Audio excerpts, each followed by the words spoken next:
Hello and welcome to another Victoria 3 video.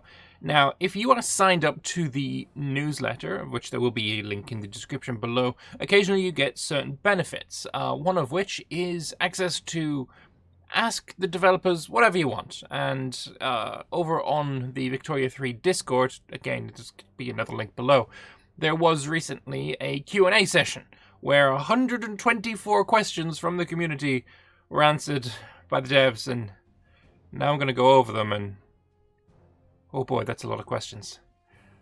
Another one of the benefits of signing up to the newsletter is this thing up here, the Zeppelin.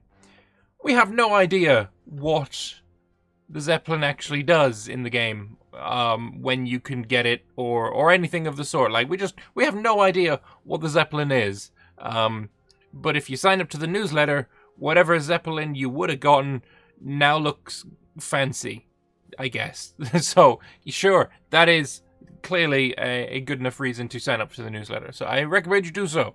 But without further ado, let's have a look at some of the answers that the developers have answered, or some of the questions that they've answered. Whatever, it was a Q&A. Let's go. So, question by Just Microwave. Are there plans for joke nations like Jan Mayen? Of course! We have Belgium, and perhaps some others that are more hidden. Yeah, that would be nice to have some joke nations, and obviously Belgium isn't... I mean, it is a joke, but like it's not like a... Yeah, let's move on. Alright, moving on. What's your current plan for achievements? Achievements for release are actually already planned out. We try to focus on having a bunch of different challenges, not just Conquer X, although there's certainly achievements like that too. We'll of course be adding achievements after release as well. That's good to see. Certain things like being able to get all the technologies would probably be a good achievement to aim for, getting a certain ideology in a certain country. All these kinds of things will probably be in there. It'd be interesting to finally get a list of the achievements. That'd be quite fun. Will some cultures have areas they specialize in? For example, Nepali could be better soldiers, while Norwegians could be better fishermen. The main problem I have with that is the unfortunate implications of saying people are just innately better at one thing or another. A Norwegian who moves to central Iowa isn't going to be a terribly good fisherman, and a Nepali who has never experienced war in his or her lifetime isn't going to have much experience in combat. Completely agree with this. Humans do be humans. Humans are humans, and humans are humans. We're all pretty average at everything. Of course, specialization can be done, but it's not something you're born with. It's something you're, trained to do or whatever. Even things like you could look at Kenya in the Olympics and say, oh, but the Kenyans are clearly innately faster than everybody else. And the reality is more along the lines of they're in a much higher altitude in general. And so their hearts need to work harder to pump the blood, whatever. Basically, it's a product of environment, not just you're born this way, because that's just ridiculous. Humans do be humans. What was the hardest change you had to do to the usual grand strategy games formula? Removing war, maybe? Definitely the change to more strategic warfare. Yeah. It's something we had to redesign, rework, and iterate on numerous times during the course of development, hence why it's currently not in as finished a state as the rest of mechanics. It's good that it's not finished, because right now I don't think it's good. Still. We have seen the ability to play as democratic socialist council republics. Is it also possible to play as a proletarian dictatorship? Absolutely. The council republic law can be combined with most other laws, including everything from autocracy to anarchy. Very nice. What is the most common degree held by team members working on Victoria 3? History, game development, game design, computer science, or something else? Well, there's only one economist, and that is Mr. Paul Dupre, clearly. If I had to guess, it's most likely some form of computer science and or game development for those who are able to go to school for such. You also have quite a few individuals who have the non-standard degrees in various forms of sciences, history, language, and me, the token economist. Never done a survey among the studio, though. Might be an interesting thing to do. The results will not be in a pie chart, I can assure you. Good, because pie charts are bad. Pie charts are bad. What are the effects of war to infrastructure? Is it possible some buildings, railways, etc. to get damaged? War doesn't damage buildings, including railways, directly, but it does inflict devastation, which can impact how the existing buildings function. After the war, this devastation will dissipate gradually as the country rebuilds. We did it this way to ensure players wouldn't need to keep track of everything that had been destroyed during the war to rebuild it manually, and also creates a better record of how badly a state has been affected. So it's apparent where the most amount of damage has been inflicted. What I would love to see, actually, is a line graph for every individual state that tracks how much devastation there has been over the course of the entire game. Like just have it tracked. That'd be kind of cool. How will multiplayer be skill-based in Victoria 3 when the micro system is now gone? For example, can a minor nation win against a major power if they're skilled enough? A player just needs to utilize different talents in multiplayer, like people skills. You don't know your community very well, Michael. Just putting that out there. And a real ability to negotiate. Sure, sure. Alright, cool, why not? Will there be any Easter eggs? There wouldn't be Easter eggs if we just told you about them, now would they? That is a very fair point. That is a very fair point. Can oppressed cultures try and attempt to revolt against their oppressors? Oppressed cultures can seek to revolt and create their own national identity, but they can also seek migration depending on the situation. Alright, well, that'd be nice to see, you know, both revolutions, if they're angry enough, and also just, alright, we'll just go somewhere else. Cool, why not? Can we form nations like Scandinavia? Yes, it will be possible to form both larger nations and to release and play as a smaller nation. We'll get more into the detail in this in a future dev diary. Lovely. Will nations automatically turn socialist or communist once they get trade unions in-game into power? Is that realistic? I don't feel like that's realistic. I don't feel like that's realistic at all. Like in Victoria 2, when Russia suddenly becomes the Soviet Union, do the trade unions have to pass specific laws to get there? Trade union, well, Russia in Vicky 2 became the USSR once they had a revolution. Or maybe that was just the mod that I was playing on. I don't think they just like, oh, we've just unlocked the trade unions, Soviets now, yay! I don't think that happened. So, trade unions aren't inherently communist. Agree. And communism isn't inherent to trade unions. Agree. It's not just a matter of being in government. You actually have to pass communist laws to be a communist country. Disagree. Very much disagree. But whatever. What is your favorite bug?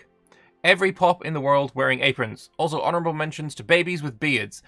Babies with beards, definitely. Babies with beards, now my new favorite one. And it's not new, it's just the favorite one. Any interesting new modding capabilities compared to Ck3 planned that you can share? So a major addition is the ability to mod AI strategies that govern all sorts of AI behavior, like which specific land it wants to conquer, if any, which goods and buildings it wants to focus on, which politics it favors, and so on. There'll be a dev diary on this at a later point. Lovely, that's kind of awesome. More modding tools just in general is always going to be a good thing, because the modding community for Paradox games is like among the best of modding communities, in my opinion. Will we see models of trains moving around the railways on the map? Will they go choo-choo if we zoom in close enough? The latter question is very important to me. Do you know what? Senator Snowbear, I'm with you. I'm all in. I'm all in on this. The trains do indeed travel around the map and go choo-choo. In fact, the trains even go chugga-chugga. I mean, game of the year. Clearly. It's guaranteed already. What has been, or do you expect to be, the most fun and engaging aspect of playing multiplayer as opposed to single player? Diplomatic plays with human opponents will be fun. Yeah, no, I think I'm in agreement there. I think that's going to be pretty awesome. And, of course, I will be organizing a multiplayer Victoria 3 game. If not as soon as the game comes out, because you never know how, servers were going to be, then very shortly after, the servers would inevitably be fixed. How will you integrate real historical flavor, decisions, events, music, artwork, and options for alternative historical events and timelines? So we have an event about Karl Marx writing the Communist Manifesto, but maybe Marx is a child or dead by this point, or maybe socialism first emerged in Borneo, in which case somebody else will write the Communist Manifesto. Cool. That's, good stuff. How steep do you expect the learning curve for this game to be? Relatively easy for a non-grand strategy game player to pick up, or like Ck3? Like Ck3, or more towards the Vic 2 level. It's hard. to judge what the learning curve for this game will be because there are multiple types of players. I do expect that this game will be one of the more difficult learning curves to someone not accustomed to Paradox-style games. I mean, with the removal of warfare, is it really a Paradox-style game? I mean, that's a huge change. Like, it's colossal amounts of change. So I don't know. It should be more approachable to someone who's familiar with Paradox games due to our work on tooltips and tutorials. It should be easily understandable to those who consider themselves experts of Victoria 2. Alright. Our goal is to make this game as approachable as possible without making it any less detailed. Hard to ask, but it's possible to set larger scale actions and policies and get by. But then there's also the further economic detail and min-maxing you can partake of if you wish. Alright, cool answer, liking it.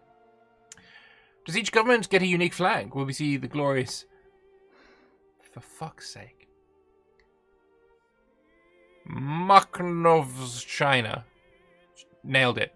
Flag in Victoria 3. Keep an eye on upcoming dev diaries, right? So I can say now, like, as I record this, it's Thursday morning. So if I was to put this video out right now, I wouldn't be able to say this. But as the video is going to be coming out after the dev diary video that I have already recorded that's coming out later today, I can already, like, I can confirm. I mean, it's not really confirmation because you've seen it in my previous video. Flags are next week. So, yeah, upcoming dev diaries, literally the next one after this video. But not after this recording because the one on technology is still to come out for you guys. How does the government form affect how laws pass? Does an absolute monarchy like Prussia have an easier way to pass unpopular laws by as many interest groups than a constitutional monarchy like Great Britain? I would assume not, because that would be ahistorical.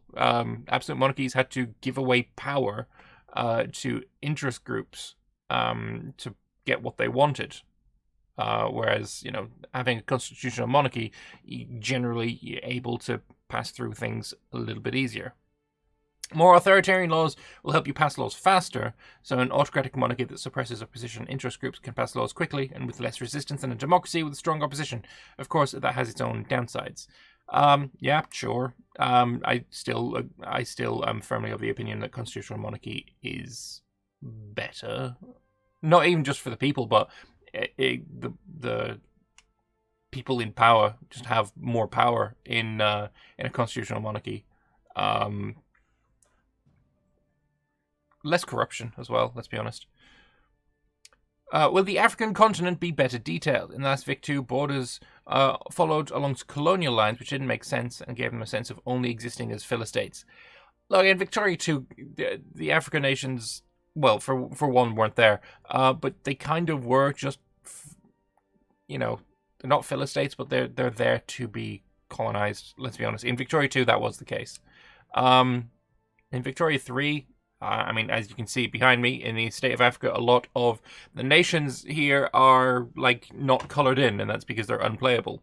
Do they look like they're on colonial lines? Maybe they do in Northern Africa, but I would argue that Southern Africa, anything, you know, south of, like, Sokoto, Ethiopia line, they don't look very colonial, other than the one that's just above South Africa. So I don't know. Since Victoria 3 has the concept of decentralized nations, we're able to model a large number of such countries on, for example, the African continent. The only empty space in Africa now is in hospitable, impassable regions like the Deep Sahara. All other parts have countries, resources, and pops. The borders is another matter because Victoria 3 has a fixed state region borders, though states within a region can be mutable. We've had to draw those lines somewhere, and to ensure it's possible to end up with a historical map, we've got to in some cases had to draw the line along colonial borders. Makes sense. I don't disagree with that rationale. I saw one of those loading screens quotes by the devs. Would there be any way to see those in a release version of the game? I hope not. They're rather silly. I hope so. I like loading screen quotes. I don't know. It's just a bit of fun. What kind of mod are you all most excited about seeing after launch? So I'd love to see some steampunk mods. I mean, This airship kind of looks pretty steampunk, you know? Just saying. Are there any mechanics you're not fully fleshing out, awaiting feedback from the large player base /QA? So there are plenty of things not solid, all to various levels. As part of the reason we do dev diaries and feedback sessions, hold UR tests. I don't know what UR test is. and let the QA tinker on the regular. Some more structural mechanics are locked in, but we're always looking to and reacting to your feedback. If we do not act upon it right away, it's usually because doing such is a risk based on the timeline, and we look for when we can address it in the future. In future dev diaries, you may, in fact, see such changes detailed. Yeah, I mean, you can see that with political parties that are now confirmed, whereas before it was the case that they were just not going to be a thing. But now we know that the Tories and Whigs and all that kind of thing is going to be in the game, which is awesome. It really is awesome. So yeah, it's good that they respond to feedback. If only they'd respond to the war feedback. Oh well. Can democracies influence what interest groups are in their governments? Yes, as a democracy, you'll be able to reform your government by adding and removing parties and interest groups. However, government constellations will vary on how legitimate they are. Yep, we've learned that in the dev diary already. What is the feature you're most excited about personally, and to see what players will do with? So definitely diplomatic plays. I want to see what kind of crazy upsets players manage to pull through clever diplomacy, and also what unintended consequences they end up with. Not to mention the multiplayer shenanigans. I'm really looking forward to multiplayer diplomatic plays, not going to lie. It's going to be super fun, I think. Are there any fun, challenging nations that the Jebs like playing? And if challenging, who would you say is the hardest start? So the tiny nations like Krakow are obviously going to be quite a challenge. Amongst the medium-sized nations, I found Denmark interesting, because they lack a lot of raw resources and have to end up being very trade-heavy. I also like Greece, as it's my go-to Victoria 2 nation. Awesome. I have not played Greece in Victoria 2, but I have thought, oh, that looks like a nightmare game. But fun if you pull it off, but nightmarish. Just nightmarish, yeah. How many nations will actually be playable at launch? Will there be possibly more playable nations in coming DLCs?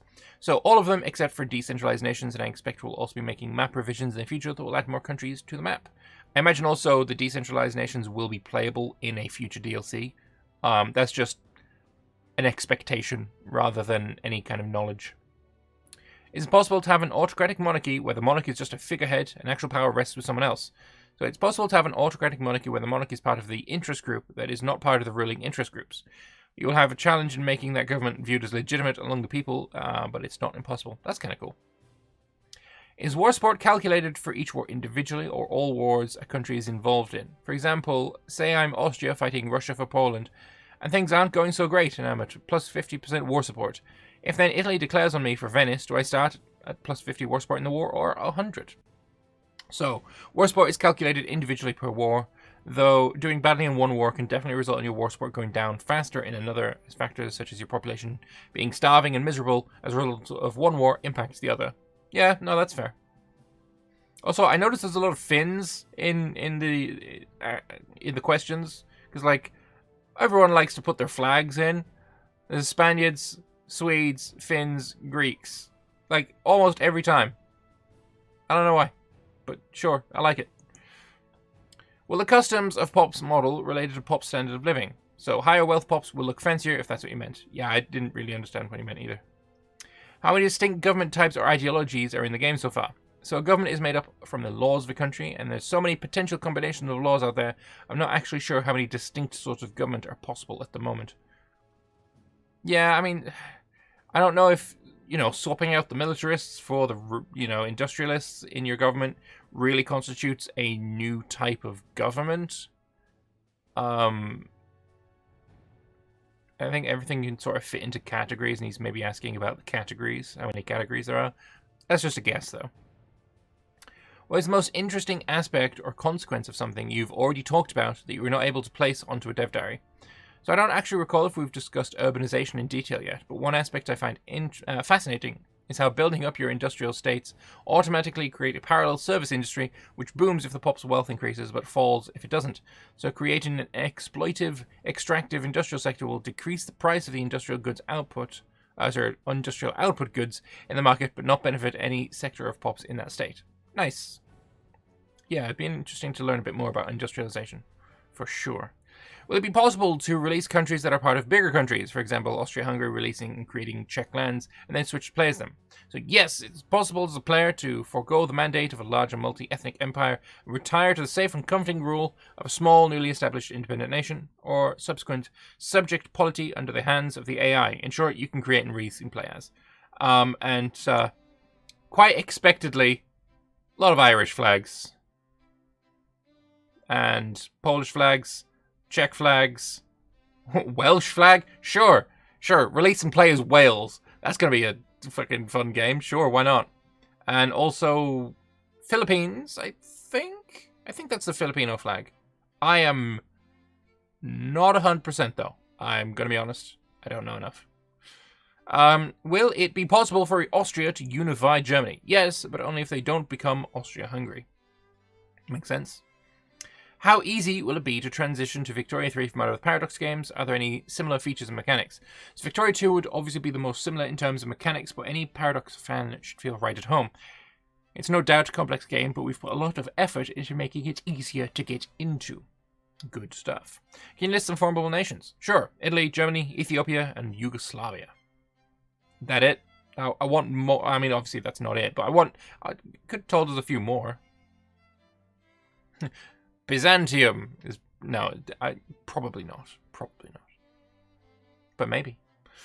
Can interest groups be banned in authoritarian countries? So, more authoritarian countries have an easy time influencing their interest groups into relevance. That being said, it's not as easy to simply ban an interest group. They have the clout, they will attempt to fight back instead of heading off meekly into irrelevance. Alright. With diplomatic plays in mind, how are you planning to handle event wars, for example, or I forgot what IE means. Somebody told me after the last time I told you I didn't know what it means. So wars that would likely be the result of an event or event chain. Examples being Commodore Perry's expedition, the British demands that led to the Opium War, or the Ems Dispatch. Will these types of historical events be instant wars that skip diplo plays, or will they start unique diplo plays of a sort? So we handle these in two principal ways, either largely through AI-guided mechanics, in the case of Perry's expedition as a diplomatic play, to force a country to open market, and Japan being forced to open its market is one of the ways the Meiji restoration can start, or through events that fire if it makes sense for them to fire. Taiping is such an example. You're not guaranteed to have a Taiping rebellion, but there is an event chain for the conditions, if the conditions are there. Nice. Would we be able to control the country's war doctrine, and by that control how our generals approach war? Not talking about microing generals, but more the general strategy they will take. The approach we've taken so far is that the players in charge of which generals to hire from a limited pool, promote and retire, and that the traits those generals have will affect how they approach war in various ways. You can also customize how your army behaves through some tech and production methods, and determine the broad composition of your army via the army model laws. Aside from that, some sort of overall countrywide doctrine that affects how your wars progress is not currently in the plan, but it's also not ruled out in the future if we want to add even more agency. Please want to add more agency. Please. Like, I'm begging you, just please add more agency. I want more agency. Please. What aspect of the game are the devs most excited for, and which mechanics do you think will become mainstays to Paradox games in the future? So, give and take peace deals is a big moment for Paradox games. 100%. Now, that was the hugest part of the peace deals dev diary. It's something that Paradox gamers have wanted for a very, very long time, and it is awesome to finally see it, and I do think it will be in future games as well. Will there be a negative impact for having a large empire? So you have to pay for administering it? Not to mention that large empires tend to come with a bunch of minority cultures and religions that have outrageous ideas about self-determination. Shocking. Shocking. Shocking. Will we be able to customize or improve the quality of our ships, aside from unlocking new ones? So we're not planning on adding any sort of shipbuilder, but you can customize your flotillas in broad strokes using settings in your naval bases and switch to what class of ships you're building in your shipyards. Fair enough. I think shipbuilder is a little bit too much. I mean, I've seen it in Hearts of Iron, and while I'm not a Hearts of Iron player, it looks complicated. Do building owners always live in the same state as the building, even in far-flung empires? Yes. Unfortunately, buildings in Victoria 3 do not have flexible WFH policy. I don't even know what WFH is. WFH? I have no idea. What is the smallest province, population-wise, that you will represent at game start, as in being able to function within the game? A lot of small islands and colonies come to mind. So giving specifics here is hard because all numbers are subject to change before release, and feasibility of X colony and that is something we look into. There are certainly some colonial subjects in the game that have a small population and function with some employment, but you'll actively have to court migrants to go any further. Be nice to see like what kind of country we're talking about, like what size are we looking at, like roughly. Can pops start political movements to ban goods like a prohibition of alcohol? So the political movement system is only used for laws, and the banning of certain goods is not something we model using laws in the game. Having said that, there are certainly events relating to your population's feelings on certain goods, like alcohol and opium. Alright, cool. Will the Scramble for Africa be represented in the game in some way at release? Yes. Easy answer there. Will natural disasters and man-made disasters be a thing in the game? Will we also have animated events instead of just paintings? So I'm struggling to think of any events that aren't in some way a disaster for one pop or another. There are a lot of disasters, natural and otherwise. As for the event systems overall, we'll discuss this in more upcoming Dev Diary, so no further details on that right now. I mean, was the discovery of, the source of the Nile, maybe? Is that a disaster for any pops in the game?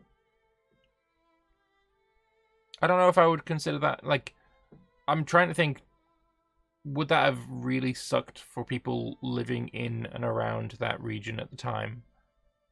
Maybe? I don't know. Will there be special nations and tags just for imported long-play games like Byzantium and the Aztecs? So we're not intending to create special nations and tags for all possible conversion carryovers because it would be so many. That being said, we have added a few Easter eggs here and there. Look, honestly, Byzantium and the Aztecs are more than likely going to be a thing. Although I really would hope that finally, for a very long time, Paradox games have only had one-way peace systems, and that has been terrible, absolutely shockingly bad, right? Now we've got two-way peace deals.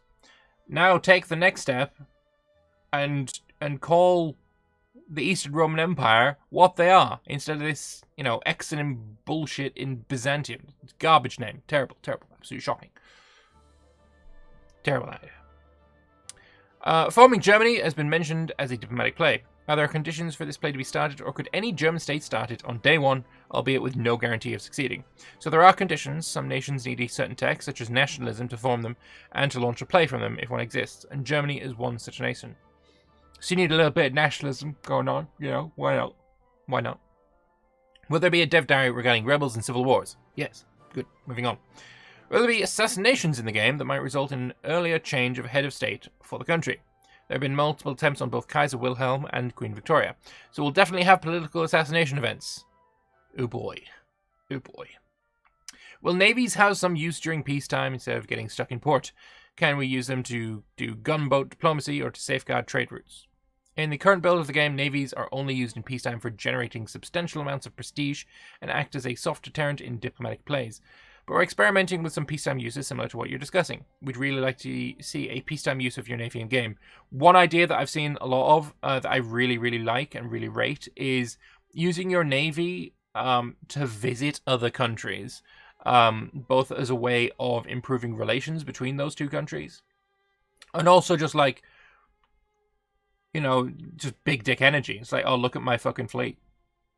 Just flop that thing right there down in the port. Look at my fleet. Look how amazing I am. Don't start shit. Something like that would be really cool. Not gonna lie. Will every major political decision require some sort of political approach, or will there be unilateral choices like releasing nations in Hearthstone 4, EU4, or passing laws in Stellaris? So not everything requires approval and consensus, but that doesn't mean it is without consequence. Makes sense? Good stuff. Will there be a tutorial like in Ck3? Victoria 3 will be the first game in the Vic series I'm playing, so a tutorial like in Ck3 will be a huge help and much appreciated. So, yes, of course. I mean, they're actually getting a lot better at tutorials, not gonna lie. Like Ck3's tutorial was very good. Yeah, no, that's it. The list of good tutorials is ended. So yes, we're working hard on the tutorial, and the format will have similarities to Ck3. But of course, we're aiming to improve on it and have made many of our own changes to fit it more into the game, to take it further. One change we've been aiming for is that you'll be able to play the tutorial as any country, but we're not going to give any specific details on that yet. That's very interesting. As a UX designer, so user experience, the tutorial is close to my UX heart, since it is one of the most important features, especially for a new player's experience. Hopefully our tutorial will make the game very enjoyable, even for anyone without an economics degree. Good. I mean, doing it for any country, that's very ambitious.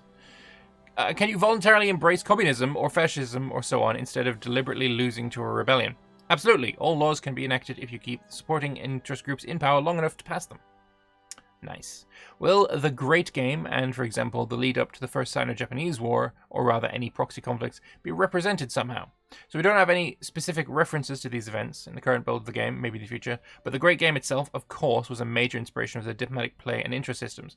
If I remember rightly, the Great Game is the diplomatic maneuvering between Russia and Great Britain, if I am recalling that correctly. So, yeah, hopefully we see something like that.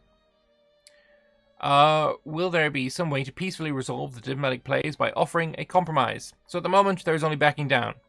Yeah, there needs to be a compromise. I'm considering negotiated solutions along the same principles as peace deals, but it's more complicated because of factors such as the limited timer nature of plays compared to wars, so we'll see. Yeah, it'd be awesome to see, you know, diplomatic play, especially in multiplayer, imagine it. You got a diplomatic play and, you know, this country wants this piece of land from this other country. And the other country wants this piece of land from this country. So they could just choose, well, instead of going to war, why don't we just swap? You know? Why not just fucking swap? Could work. Especially for multiplayer, that would actually be pretty cool. Will there be dev streams close to release? I can honestly say that Johan and Daniel streams for Hearts of Iron 4 got me very invested in Hearts of Iron 4 and was great marketing. So yes, we're currently going to stream the game, but it's a bit too early to talk about it now. Makes sense. They did it for Imperator, they did it for Ck3. Makes sense that they'll do it for Vicky as well. Are you able to directly change laws in your puppet states? So you cannot dictate which laws your subjects should have, but in those cases where we have diplomatic plays to force someone to change it, the AI is very prone to just giving in to your demands. Nice. Also kind of indicates that we'll be able to start diplomatic plays against our vassals without them stopping being our vassals, maybe? Are we going to have the game rules where we can change before they start a new campaign like we have in other Paradox titles? Yes, game rules are going to be in. Lovely. For example, there would be a game rule to decide whether you want silly nations like Eastern Roman Empire.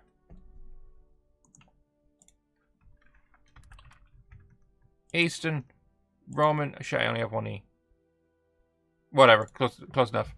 Yeah, no, it'd be nice to just have them name the country correctly. That would be cool, you know. Also, I do find it funny that they're oh yeah, we're gonna add Easter eggs, but we won't tell you if they're Easter eggs. Yeah, by the way, we've got a game rule to add some of those Easter eggs. You know, kind of funny. Sure, why not? Will royal diplomacy, royal marriages, personal unions, royal claims, etc. play a role in diplomacy?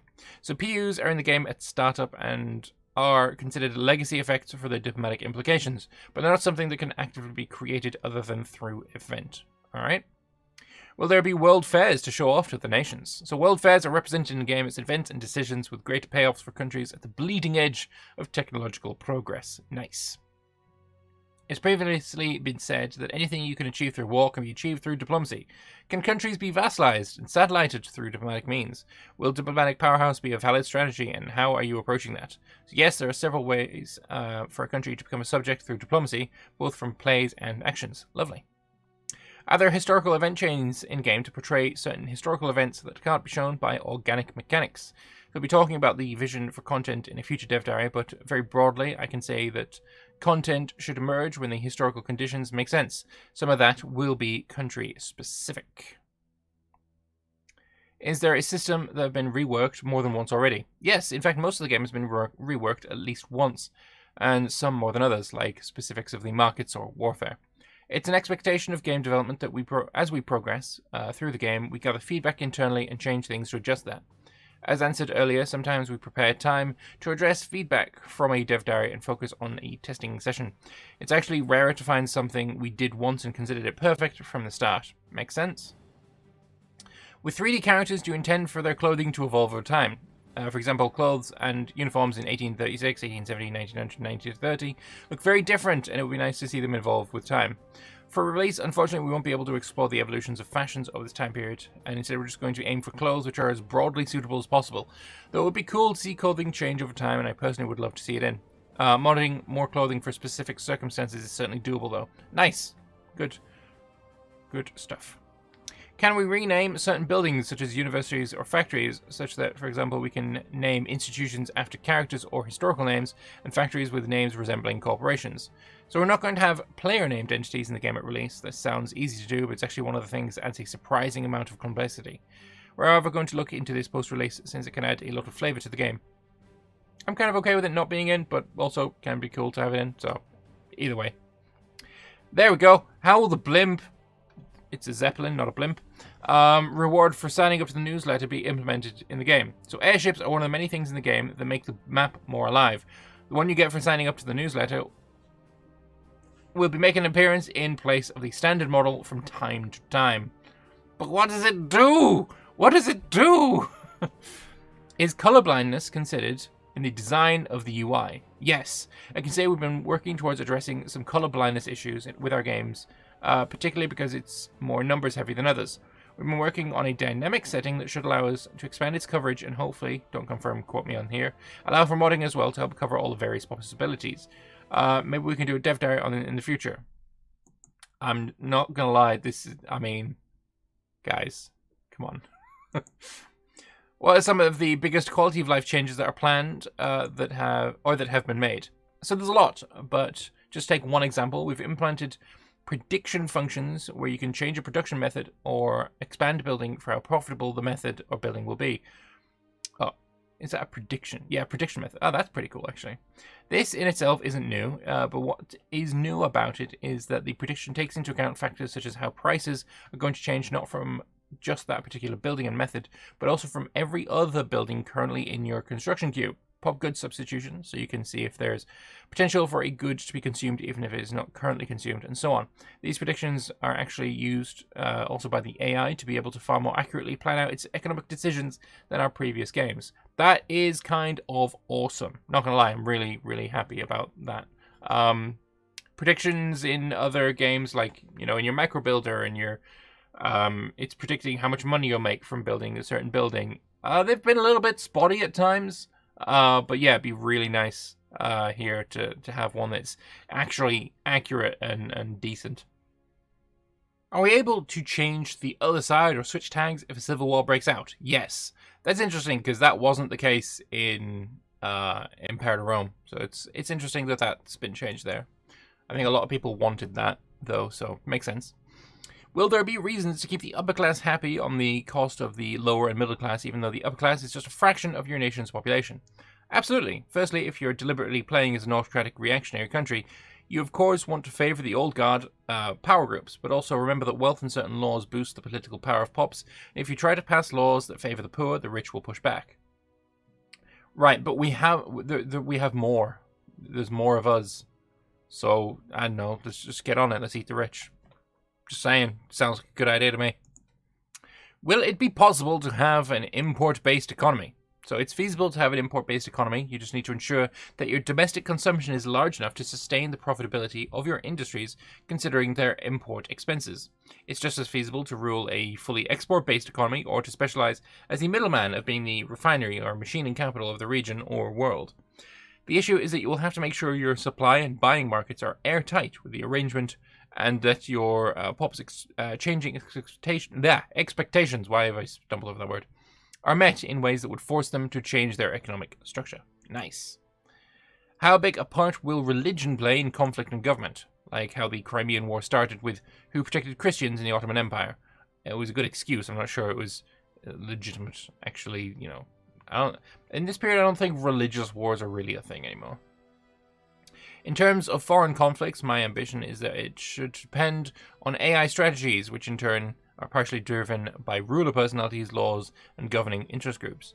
Some AI should care a great deal about religion when dealing with other countries, and perhaps have an explicit goal to try and free pops of their primary religion. Others should not consider it particularly important. I imagine the Ottoman Empire is going to be a pretty hot spot for that kind of conflict. Although events aren't going to be railroaded, will we see history play out roughly as we would expect, as long as the player doesn't interfere, that is? No, go watch a time-lapse. It depends on your expectations. We're not taking the approach that there is one platonic way that history played out, and if you don't poke at it, it will repeat itself. Rather, historical progression is the emergent consequence of millions of interacting events based on material conditions. What this means in practice is that while a lot of things will progress roughly as you might expect, countries are more likely to fight over shared homelands, technological advanced countries are more likely to do well financially, a country with a lot of colonies is likely to dominate the seas, and vice versa. There will also be plenty of butterfly effects, where, for example, mass migration from China to Argentina will change the power dynamics in South America, which might cause the US to reconsider their interest there, etc. Our aim here is that some events should be recognizable, while the remainder should be justifiable, and as few events as possible should feel inconceivable. This is what I've said about Paradox games for a very, very long time now, and that they are not history simulators. They're history simulators. As soon as you unpause the game, at the start of the game is no longer historically accurate. Historical accuracy is not the goal. It's not desired by anyone. Even if you think you desire historical accuracy, you don't. Believe me.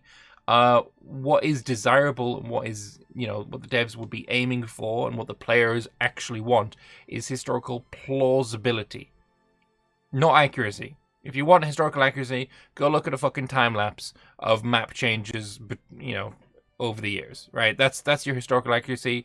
That's not what you want, believe me. Historical plausibility, that's the aim, and that's what it looks like we're getting. Considering how important UI is in all your games, how high of a priority is it in Victoria 3? On a scale of 1 to high priority, I would say very, very high priority. Good, sure, why not? Can the war support affect the efficiency of your government and army? Or like with a very low war support, instead of knocked out of the war, you have a very high possibility to have a rebellion, like Russia in World War I.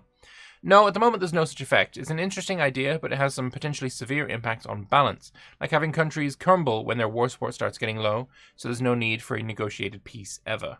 Yeah, that makes sense, actually. And also the things that would cause low war support, like unrest and devastation in your homeland, is what drives the rebellions anyway. So it's not a cause and effect, but it's like a correlation effect, How will special army units like aircraft and tanks work as opposed to Victoria 2? So they work to support battalions and flotillas, increasing their attributes and behaviors at the expense of airplanes and tanks constructed in special war machine industries. It's a huge investment, but not one you can afford not making if you're competing against others who have it. Makes sense. Get me dem sweet-ass planes. Everyone asks, when is Victoria, but not, how are the devs? How are you guys doing? Hope all is fine. Good question, Puma. I want to tell you that in the dev voice chat, when we were answering questions, someone said, hey, read this one, and we collectively went, aw. Seems we're doing pretty well. Will there be diplomatic melting pot cultures? For example, in the teaser we could see an Afro-Caribbean culture or an Afro-American culture. Could similar combinations develop for other cultures, like Asian-British, Asian-American, or Afro-German? So they don't have a dynamic melting pot system in place for cultures. That's very, very... It's a full stop at the end, so I think it's pretty done deal on that one, I'm afraid. Will colonization for literally unsettled land, like some Pacific islands, be different than other forms of colonization? No. We've really just lumped the actual uninhabited land into decentralized nations, as it's honestly not significant enough to justify distinct mechanics for it. Fair enough. Which types of countries tend to be the most beginner-friendly and or hostile? So, personally, he thinks that Japan is very beginner-friendly, but to a great extent how difficult a country is largely depends on what your goals are. Fair enough. Can we play as the rebels in some events? Yes, there's a variety of both events and mechanics where you can choose to be the rebels and fight against your own country. To give one example, if the Sepoy Rebellion happens, it's possible to switch and fight for Indian freedom. That's pretty cool. Are there any alt history formables? So we certainly have some. We'd like to add more before release. Scandinavia and Grand Colombia are some examples. Nice. How will a transition from post-Napoleonic discrete army movement to World War I full front warfare be modeled in the game? I remember reading in one of the dev diaries that one of the approaches would include the speed at which fronts change, but is there anything else currently planned? So there's a number of different stats that change at different technological tiers that are intended to shape how front lines move over time and how the war progresses. We'll get into more details around that once we talk about battles more in-depth and in a dev diary. The most tangible metric of how much territory changes hands when armies are impacted by different technologies, though. Okay. That's one of the big things that people who dislike the war system are disagreeing on, in that it's a very World War I-esque system and doesn't really show, as much as Victoria 2 did, how warfare changed over time. And I would agree with that. So we'll have to wait and see on the battles, I think, before we can make a final judgment. When do big nations like France, Prussia, and Austria actually get in on diplomatic plays? How does this game determine that? So I'm assuming this is on about when the AI decides to join a play rather than when it's possible for them to do so. The gist of it is that to join a side, an AI has to either want strongly to back either side or be tempted with something that it wants enough. Like, what it wants depends on which AI strategies is governing it at the moment. To overcome both their desire to support the opposing side and their desire to stay neutral. More into this in another dev diary in the future. How much exactly is the role of characters in Victoria 3? For example, characters like Bismarck who were crucial to their nation and also the whole world's fate during this era. How would people like him with their ups and downs in their careers be represented? So I would contest that the great man theory interpretation of history, it's not all about the bald man with the pointy helmet. Characters can agitate for things, but it's about the force of whole groups of peoples with common interest groups that give the real push for changes in domestic policies and foreign affairs. I have to admit, I'm pretty guilty of falling into, like, the great man theory. And it's very difficult for me to disassociate, like, what a single person in history has done. Like, take, for example, Bismarck. He was very massively influential. You take Bismarck away, is the same things going to happen? It's hard for me to accept a yes in that scenario. And even more so in eras that I'm more familiar with. Alexander and Philip the Great, you know? Yes, I called that Philip the Great, whatever. Alexander the Great, right? Does the massive conquest of Alexander happen if it's not him? You know, if he dies with Philip? No? And that massively shapes the entire area. It's very hard for me to get away from, you know, feeling like the great man theory has a point, you know? Very difficult. Is it possible to exile leaders of an interest group and suffer the consequences of such an action? So exile is possible outcome of events, and there are consequences for this, yes. We don't have mechanics for exiling interest group leaders, though, primarily because we think that such hands-on character management will make the characters less impactful, and the characters are meant to embody certain patterns of thoughts, not just be troublesome individuals where if you get rid of them, the ideas go away. The Victoria way of dealing with difficult leaders is primarily to suppress their interest group and rob their supporting pops of power. Alright, cool. Will you be able to micro your subjects' industry? No, subjects get control of their own internal economy. If you want to build in their states, you have to annex them. That's interesting. Because Victoria 2 had foreign investment, right? If you were a great power, you could build in, well, depending on your politics and the target politics, you could build in any country. It's... Yeah, no, I'm not a massive fan of this one. This one is a sob. This one is a sob. I don't like this. Foreign investment should be a thing. Just straight up. That's my take on it. Greetings from China. Together with our whatever. Will we get dynamic law group slots for modders? It's headache to adjust the UI for adding new groups of laws. So the game automatically handles any new laws, law groups, and similar things that you mod in. No dedicated slots or special shenanigans are required. Lovely. Yeah, as you will have learned by the time you watch this video, because the technology dev diaries already come out. Just like Imperata's mission trees, Vicky employs that same system of dynamic UI. Excuse me, dynamic UI, where if you have, you can just plug in, I want this tech here, and it is impacted by this tech and this tech. You need both of these prerequisites to get this one. It will automatically find a place to put that in the tech tree without too much issue. So it's a really awesome system, and I'm very happy to see it return. What's a game you were surprisingly influenced by? So Mickey Allen says, I love this question. The most surprising one for me is probably the brilliant oxygen not included. All right then. No, that makes no sense to me so far, which I've referenced in design discussions in an absolutely stupid number of times, from everything ranging from there has to be a way of digging into the hard stats of simulation running underneath all the time, even if you never interact with it directly, to passively watching little people work to make your world better is inherently compelling. Fair enough. All right. Will the Japanese emperor be handled in a special way before the Meiji restoration? So Japan is ruled by the shogun at the start of the game. If you restore the emperor who is restored will be the historical reigning monarch. So that might be Meiji or it might be Hirohito, depending on when or if you do the restoration. Before the restoration, the emperor is a powerless figurehead, not represented as a character. Okay. How will taxes affect purchasing power and so standard of living? I want to know if I can build a small government for less militancy or for less returns, money and soldiers. Without going into extravagant detail about the various disagreements among the economic schools, the relative effectiveness of taxes on consumption, etc., I want a character limit and cannot digress. You're on a character limit, but it's still the longest freaking answer, let's be honest. In short, any money taken by taxes any money taken by taxes will reduce the purchasing power of the pop and make it where their consumption basket is relatively more expensive out of their remaining income.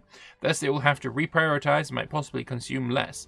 More wealth in their pocket would mean a gradual want of more quality goods, nicer standard of living, even something extravagant. But depending on how these taxes are spent, maybe by building industries that stimulate domestic production of the consumed goods you have been importing, thus keeping the relative wealth within your domestic country, the loss in purchasing power from one strata of society can be overcome by subsidizing the welfare of another. I said I wouldn't go into extravagant detail, and here I am with the answer of, it depends. Longest answer yet, it depends.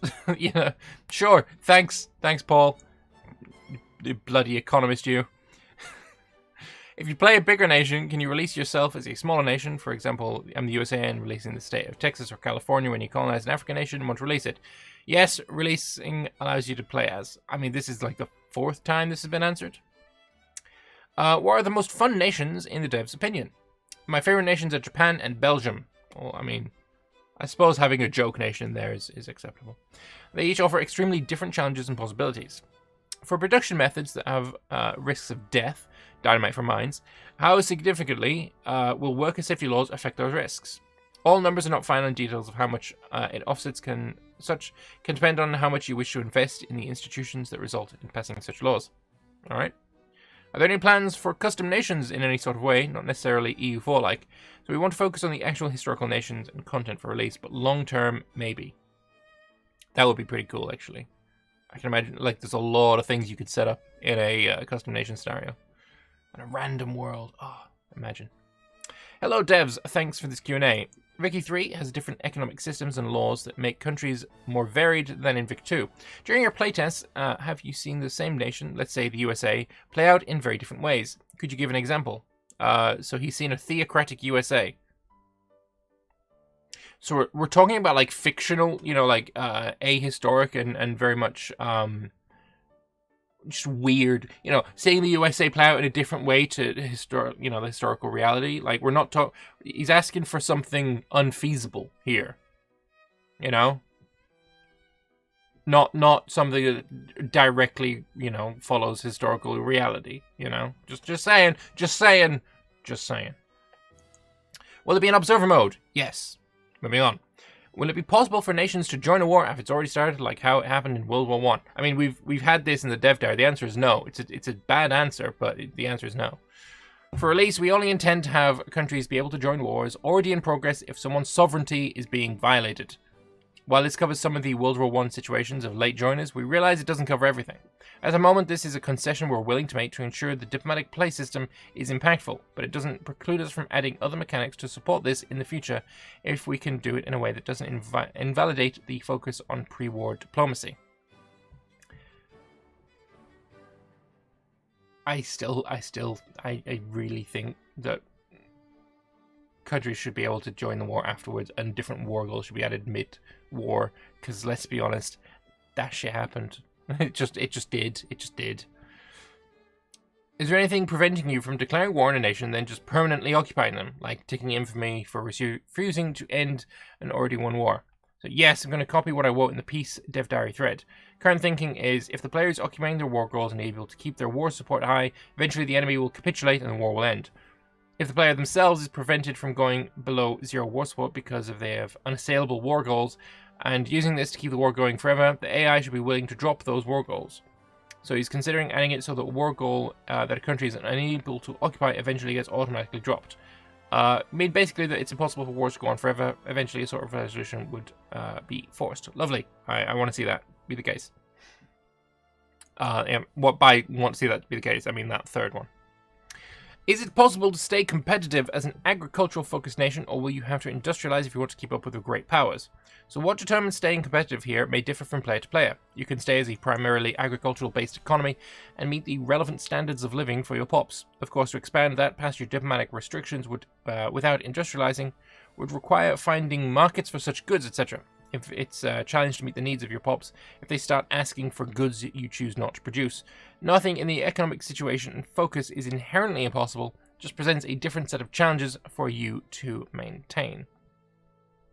Yeah, so the answer is basically, you could be competitive in the things that you are aiming to be competitive in, sure.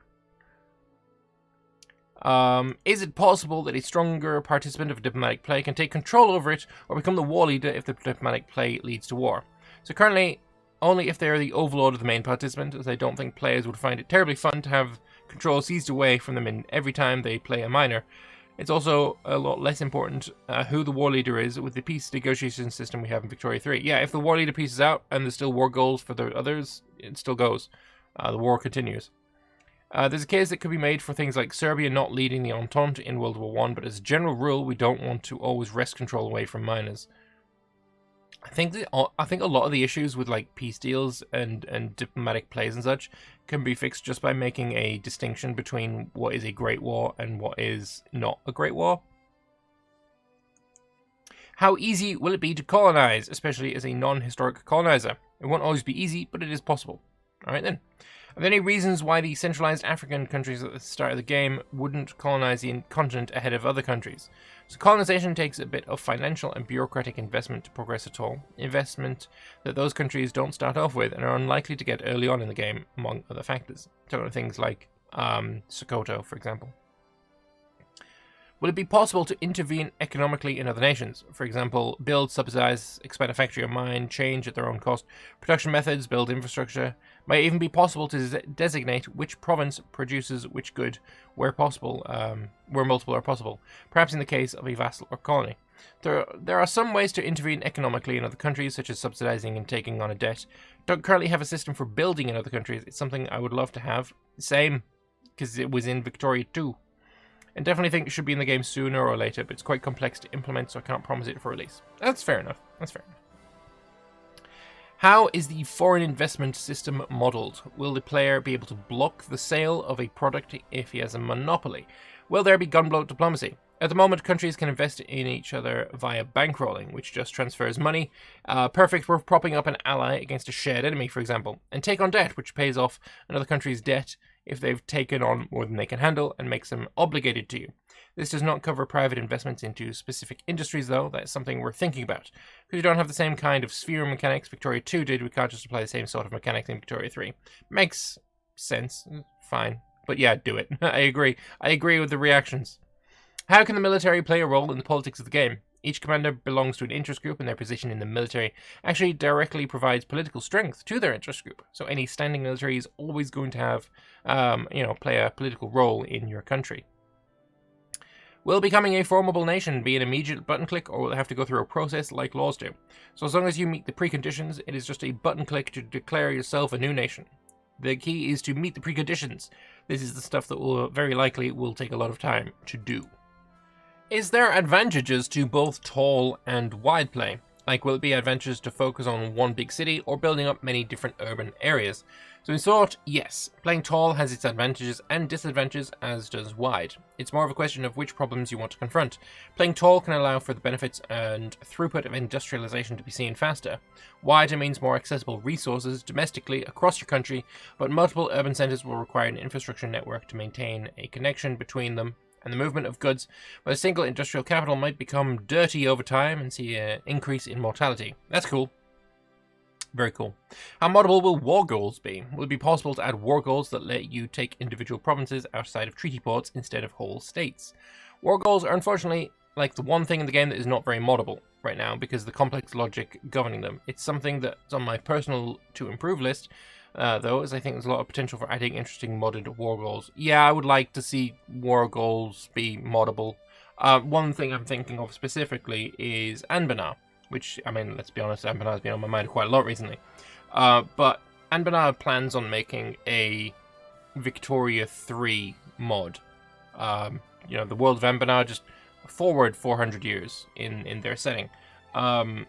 So I can think of multiple war goals that would be fitting for Anbana that won't be fitting for real world, like expulsion of different, you know, races, like get rid of the goblins, get rid of the harpies, all that kind of stuff. So having the ability to add in new war goals, I think, would be very much appreciated. What are you most excited for in terms of new modding capabilities? So you've seen some absolutely next level overhauls just focused on replacing buildings, production methods, and goods made by members of the team on their free project time, and I think this is where we'll see the most amount of modding. Having said that, we aim to make nearly everything we put into the game moddable, so undoubtedly we'll see new laws, institutions, tech trees, diplomatic actions, subject types, military behaviors, and even AI mods. There's also another major feature we use to support the event system, which we'll cover in a dev diary in January. I'm also positive we'll see some really amazing mods written for it. Love it. And somebody wants the New Order, I think that is. Sure, I want Anbana, so I mean, just whatever. In the Cost of War dev diary, you mentioned devastation will lead to increased migration and mortality. Is it possible for us to get a measure of how many of our people have moved away or died as a result of war? It would help us decide when a war is too much, as opposed to just seeing military casualties.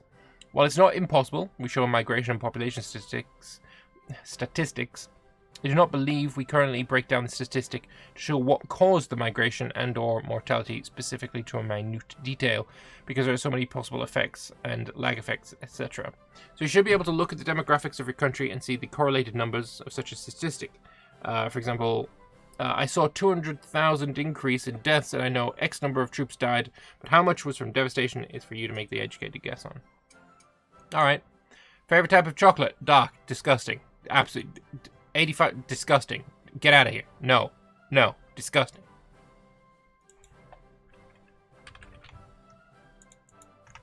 No. We'll be able to zoom out fully and see the whole world. Yes, and we put a keyboard shortcut in for you to instantly zoom out, and then you can click a map and release the shortcut to instantly zoom in there. That's pretty dope, actually. That is pretty dope. I like that. Can we expect more pie charts? Hey, hopefully not. Pie charts are bad, and you should feel bad for enjoying them.